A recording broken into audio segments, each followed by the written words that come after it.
सखी स्थले तद्रज काम तत्रत्यांकुरवल्ली रूपेणास्ते स उद्धवो नूनम। वहां के लता पिता अंकुर के रूप में, वल्ली के रूप में उद्धव जी आज भी विराजमान है। अब तो बज्रनाभ जी, परीक्षित जी, समस्त ब्रजवासी, भगवान श्री कृष्ण की रानी रानियां वो सबकी सब कुसुम सरोवर पर पहुंची और वहां मृदंग ताल ललित गति से संकीर्तन करने लगी। इतना प्रेम विभोर होकर के उन्होंने संकीर्तन किया कि गिरिराज जी की शिलाएं पिघल करके बहने लगी। वहीं से दिव्य रस की धार प्रकट हुई, जिसे वर्तमान समय में श्री उद्धव कुंड कहा जाता है। और उस उद्धव कुंड में लता गुल्म के मध्य से श्री उद्धव जी प्रकट हो गए। बोलो श्री उद्धव जी महाराज की जय। उद्धव जी प्रकट हो गए और उद्धव जी को प्रार्थना की गई। उद्धव जी ने कहा, भागवत की कथा 3 प्रकार की, 4 प्रकार की। एक सात्विक, एक राजस और एक तामस और एक निर्गुण।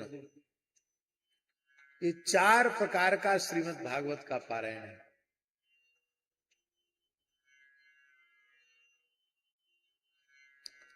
सप्ताह पारायण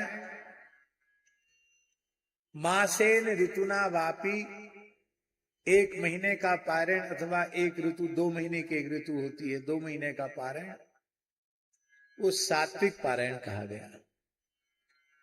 सप्ताहम राजसम स्मृतम, सप्ताह पारायण को राजस कहा गया। राजस इसलिए कहा गया क्योंकि प्रायः रजोगुणी मनुष्य को 7 दिन से अधिक समय निकालने में कठिनाई होती है, उसकी प्रवृत्ति बाधित होती है। और बहु पूजादि शोभितम, बहुत नाच गान पूजा और बड़े बड़े उत्सव महोत्सव होते हैं, इसलिए उसको राजसी कहा गया। सात्विक प्रकृति के लोग जिनके भीतर से रजोगुण निवृत्त हो चुका है, वो महीना, 2 महीना, 3 महीने का समय प्रेम से निकाल सकते हैं, इसलिए उसे सात्विक कहा गया।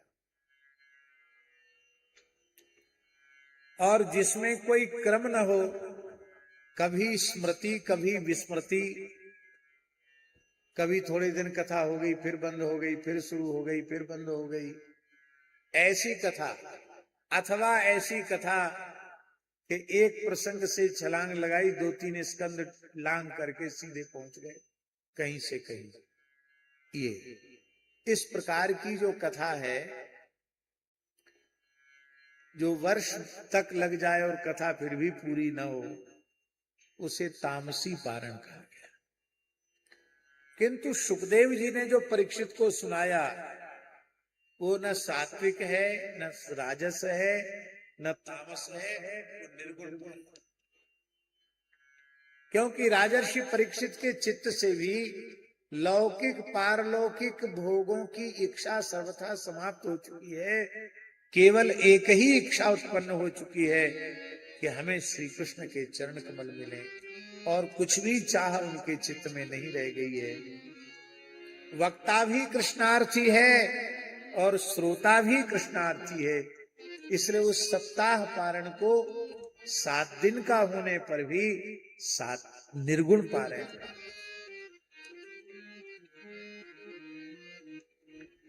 यहां उद्धव जी ने मासिक पारायण किया,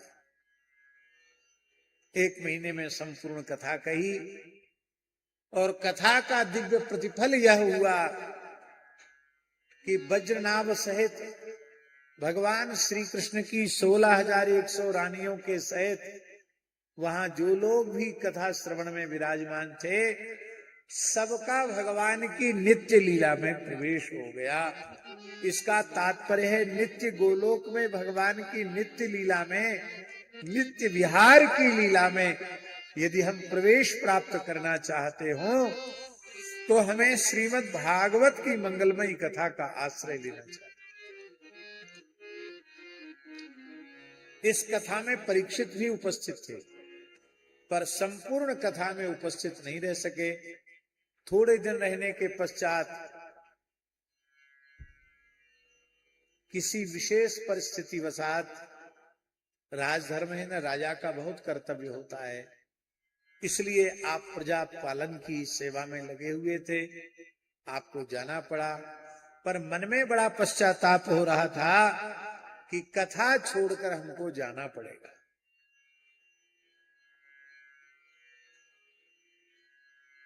उनके कथा श्रवण प्रेम को देख करके सुखदेव जी का हृदय द्रवित हो गया, उद्धव जी का हृदय द्रवित हो गया।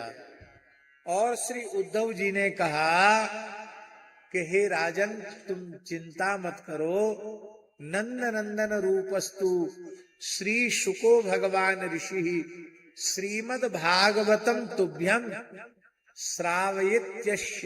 श्रावयिष्यत्य संशयम। इसमें किंचित भी संदेह संशय नहीं है।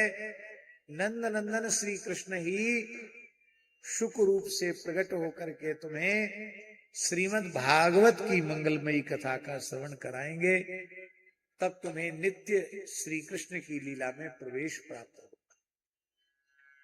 इसका तात्पर्य है कि कुसुम सरोवर वाली उद्धव जी की कथा से ही शुकतीर्थ वाली राजर्षि परीक्षित सुखदेव जी के संवाद वाली कथा का प्रसव हुआ। पूज्य गुरुदेव भक्तमाली जी कहते थे कभी कभी विनोद में, कथा कह के आए, कहां कह आए कथा, तो कथा ब्याई की नहीं।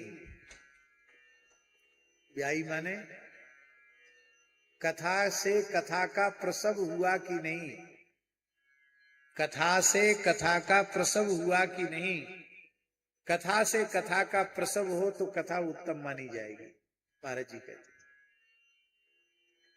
इसका मतलब है कि आपने ग्रंथ का आदर करते हुए इतने प्रेम से कथा सुनाई है कि और भी किसी के मन में इच्छा उत्पन्न हो गई कि आप हमें कथा सुनावें, आप हमें कथा सुनावें। तो उद्धव जी की कथा से राजर्षि परीक्षित और सुखदेव जी की कथा का प्रसव हो गया।